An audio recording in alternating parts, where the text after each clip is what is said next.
No, we're gonna push through this video. What is your problem, bro? The 7th take. Hey guys, what's going on?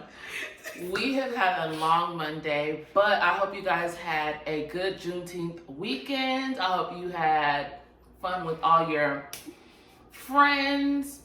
So let's get into this review. We're reviewing Love and Marriage, Huntsville. I believe this is episode 7. Actually, we're gonna put it in the title. We're just gonna put it in the title because that's all you need is the title, right? Shout out to Sierra. I want the title. If y'all bought the Goodies album. Oh, okay, I was like, I'm not familiar with that one.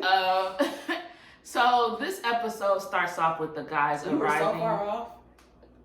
Oh. Child, this season has been so slow. I thought it was episode 7. It's episode 12, guys, and it was called The Wind and Grind. No, what do you want? That was last week. Damn, what episode are we on? This must be like 14 then. Or 13. We're on episode 13 or 14.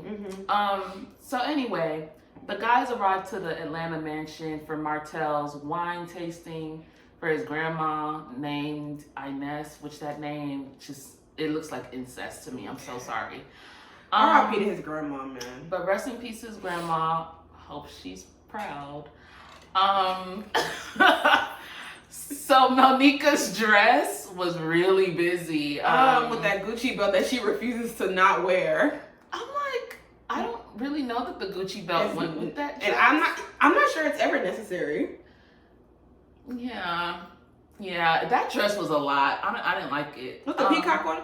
Yeah, it just was doing something. No, there was a lot going on. Her dress, and she's like a lot. She's a lot. She can be a lot with her bob. Her bob do be laid though. Bobby bobbing. Yes. So basically, Martell does his usual Martell shenanigans. He invites a bunch of women for the wine tasting, which theoretically does make sense since women are the largest consumer of wine. But in a private home that y'all are staying in, that's not a good look, especially with y'all's track record. With y'all's track record and the way you did it, like I'm gonna just invite the 3 other guys and not tell them, like, and men do drink wine. That's the thing, especially if they have a girlfriend or a wife. Men do drink wine, especially now. A lot of them be like, shit, I see why y'all like wine. So you could have had some other men there. But before that, when they get to the mansion, everybody's calling their wives to do check-ins. I did put that in. So, you know, Maurice is just telling Kim, like, oh my God, this place is so nice. It's $10 million. Like, blah, blah, blah. And, you know, she's trying to play it cool. Like, oh, okay. Like, you know, whatever. Lewis calls Tiffany. And, you know, everybody's wife is pretty cool except Tisha, of course. She's just like, I guess. Y'all. For somebody's husband who never cheated, she seems to always be on edge. Always on edge. Like, but, you know, he's just pretty much like, you know, we're all married. We know how to behave ourselves. Like, because when is being married ever stopped any of y'all? Right. Especially Martell. So whatever. So then that's when they're getting ready for the tasting. They all go downstairs like it's the Bachelor. Like, did these women are they auctioning the men off? Like, it was so awkward, and even the range of women. It was like women that looked like they were 50, women that looked like they were 20. I was like, what were y'all going for here? Who is the market? Just women, or is it like? Well, they saying mainly women, but then we're at the dinner later on. They're saying, oh well, it's for. We don't want to make it too feminine because we do want to market it to men too. I don't know what he's trying to do. He just be doing whatever. She just be doing. Martell just be living life. Just be doing whatever. Honestly, I'm not even mad at it. To be honest, like I told Chioma the other day, I was like, to be honest, I can't even see myself just committing to one thing in my life. I want to try this for a few years. When I want to try something else, I'll do that. But I don't think that's what the case is with him. I think he just legitimately doesn't know what he wants to do, and he's lost without someone to latch himself onto. He got to get his own builder's license now, so he's like, let me try some wine. Let me try making wine. Where's the curve that he passed? Oh, he passed? Oh, that's good. If he did, about damn time. It's open book. You should pass. Good test taker or not. I mean, unless it's time and that kind of stuff gives you anxiety, I guess. I can see if it's timed, yeah. But anyway, so Kimmy goes to Black, and Jalen and Tisha are there. Jalen's there per usual because that's their only employee. So yes, exactly. That guy doesn't even have a life. He's there looking like he done been through the ringer. Jalen, I want you to young yourself up a bit. Like, you're actually young. You know, you be making yourself look just old. Stop hanging around your mom's friends. No, they have him slaving away. He's withering away. You don't gotta work there. It's okay. You look Blink like twice you if you need help. Yeah, you look like you hate it. You don't gotta work there. So Kimmy tries to, I don't know, in my opinion, it seemed like she was trying to low-key set the record straight, because her and Tisha are talking. Tisha's like, oh, I really like your shades. And you starting to act like Maurice with these shades. And she's like, yeah, he actually buys most of them. He's probably out shopping. Yeah, he's probably out in Atlanta shopping for shades, girl. Yeah, she's like, you know, he actually loves doing that. Like, every time he goes on these trips and stuff, he spends like half the time shopping, like shades and stuff like that. I'm like, oh, really, Kimmy? Okay. That's what he's doing? Alright. I'm not even trying to say every trip your husband goes on, he's out there cheating, but it just was weird. She's trying to put that narrative out because she knows what happened at the last Atlanta trip. That's all. Yeah, she was like, you forced that into the conversation. It's like she was trying not to show that she was sweating. Basically. And you know, Tisha was like, oh, like get the nigga. No, when she was like, Tisha was like, they're probably gonna go to the strip club, and Kim was like, really, you think so? Atlanta, okay. First of all, most men, if they're gonna go on a guy's trip, are gonna go to a strip club. Then y'all's men, especially, are gonna definitely be in somebody's strip club. Tisha jokingly says, maybe we should do a pop-up. And in her confessional, she's like, I just don't understand why they had to go to Atlanta, because she fucking talks like she puts her finger under every word when she reads. It's so strange. She's like, I don't know why they had to do it in Atlanta. I was like, I never really knew that many people that pronounced the T so hard. Atlanta. But honestly, I was kind of with Tisha, like, with the shit they was doing, they could have did this shit in Huntsville. Yeah.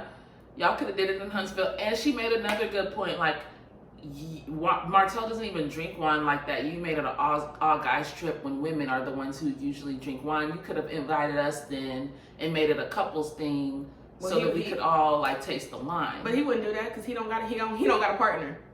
True. So he wouldn't do it. He wants everybody to suffer. Yeah. He wants everybody to suffer. And Tisha does admit that the rumors do bother her, even though we already knew that. But she admits it to Kimmy, like, you know, it does bother her, but like, what do you want her to do? She said that's her man. She gonna stick. Honestly, I see what she's saying. Like, I don't have any hardcore proof. How can I get divorced over something? Oh, I think he is. So I get it. But you are bothered by them, and you don't trust them as much as you say you do. And we wish you just say that, like, hey, like, whatever comes out, that's when I'll find out. But don't be like, oh, my man would never, no. That being the thing, because you'd be like, he's never done this, he would never do this, da da da.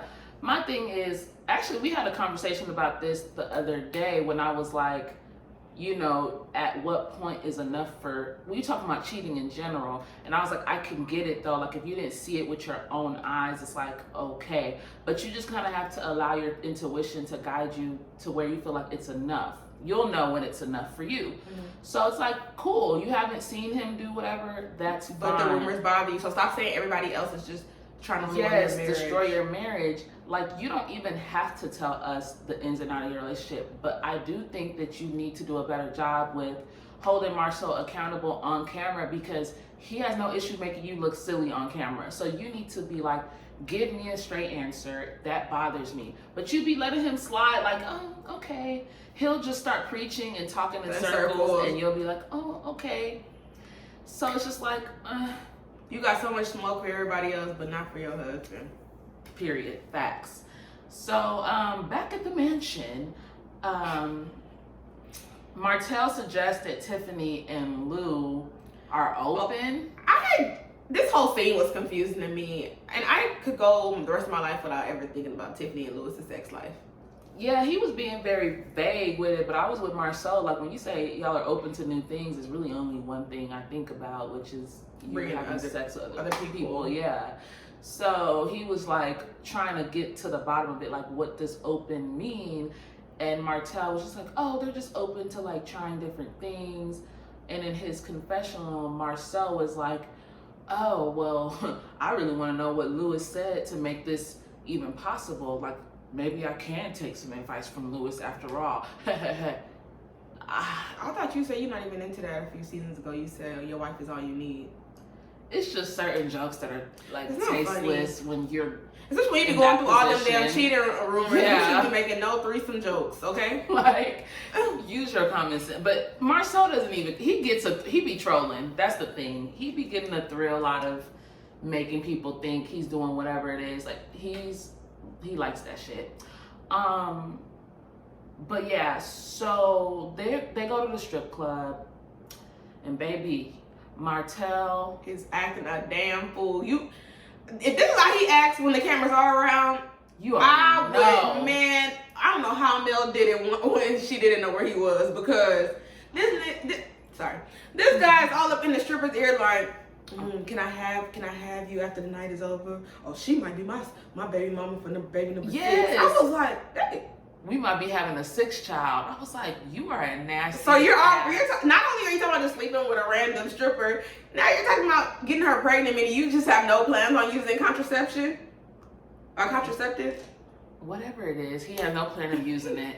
When he whispered in her ear talking about, can I have that tonight, or whatever he said, I was like, you are a nasty ass. Like, you really he was just so happy to let his wings spread. I'm single. Like, I wonder how does bird brain feel? Yes, side coleslaw. That's what the streets call her, coleslaw. I know she feels dumb. Stupid. You did all that. Yeah. He's still not trying to be with you. And you should have known that. You should have known that it was never going to be you. It was never going to be you. It was never going to be you. Even if he left Mel, didn't leave Mel, it was never going to be. He'll get with Melnika before he get with you at this point. Funny enough, Marcel had a joke about that.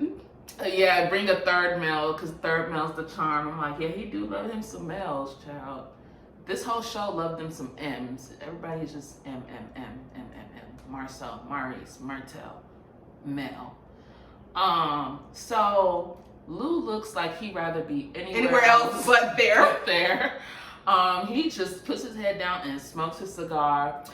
Marcel looks like he was really trying to hold back. You're not fooling me. I know you be getting down in that strip club. Maurice, he looked like he had a good time. He didn't look like he was being disrespectful with it, though. He looked like he was just having regular good time. The next day, they all are at the table to like have breakfast, and they're like joking around like who has a hangover, blah blah blah. As usual, Marcel cannot refrain from preaching. Like, he starts preaching about something I can't even remember because I tuned out. Then he asked Martell about accountability. Like, do you feel like there's anything you could be doing better to improve your relationship with like how you and Mel are interacting? This Martell gonna say, I did want my family back, but you know that's really how he be talking too. But you know, Mel just has a cold heart, and I don't want to be with her anymore. I'm just like, he loves to say Mel has a cold heart, but forgets to say what he has done. For me, I'm with Mel. You have a baby on me, we ain't never gonna be cool. We could be cordial enough to, exchange the kids and all that.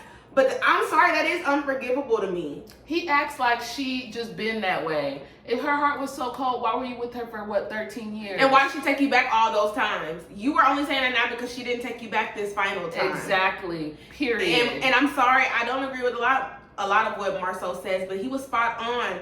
The reason why Martel has a hard time taking accountability because he feels like nobody's acknowledging the hurt that he went through. But it doesn't matter because you caused this from the beginning. But the thing is, we can't even get to acknowledging that because you won't take accountability. You keep saying, I've already done it in the past.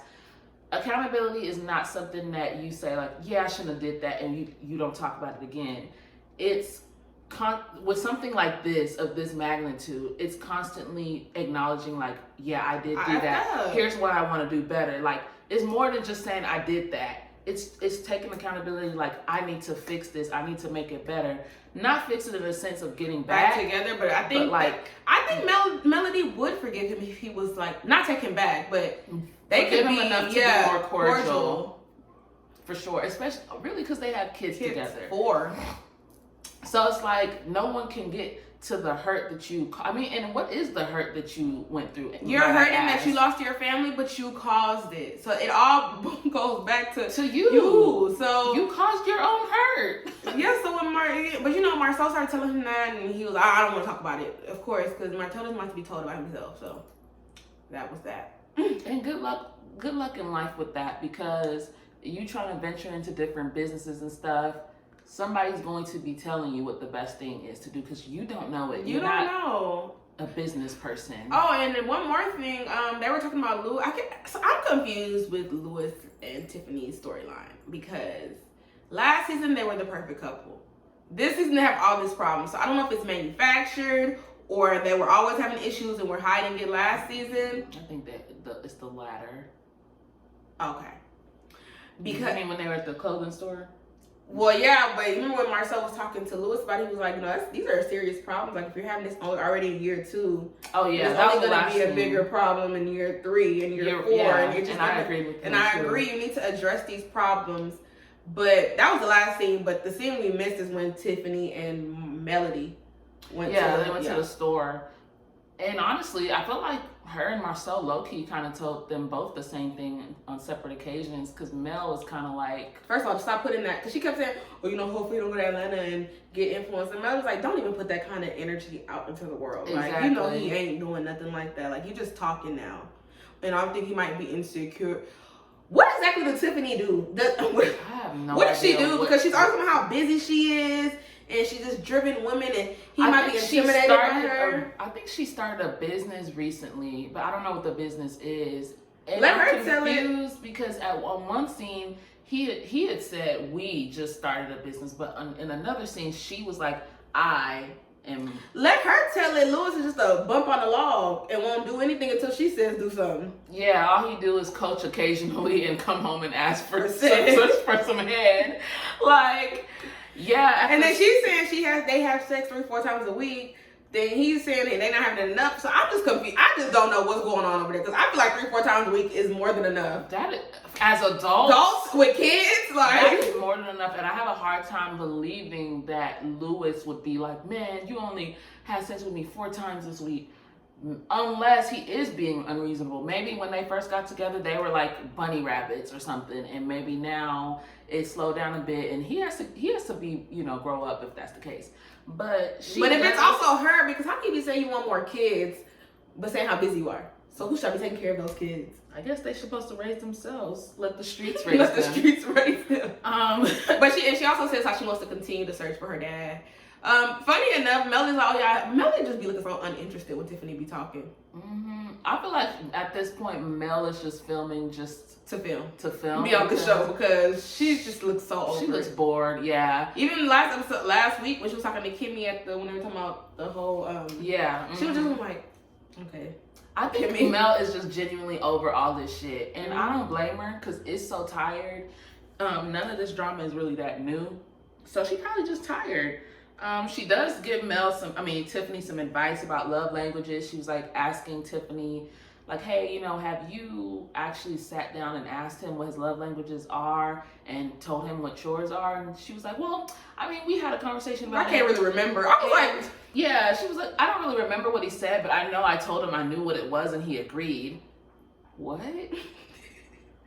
Oh yeah, girl, y'all need to go to therapy. Bad. Like, you guys need a mediator to help you guys put everything on the table, because y'all are like not understanding each other. Something's not meshing at all. And like they said at the end, this is only year 2. If y'all don't get a handle on it now, it's only gonna get worse. Exactly. So, and that's pretty much where the episode ended. Oh wait, no. I did have some stuff I wanted to say.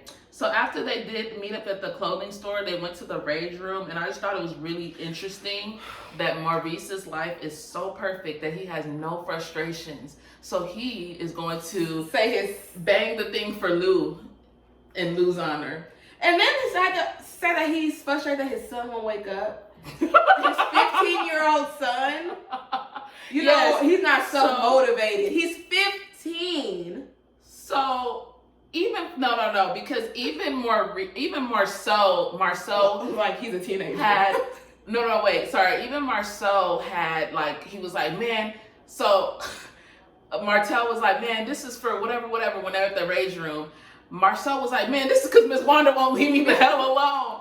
And then Big Lou was like, this is because I'm sexually frustrated.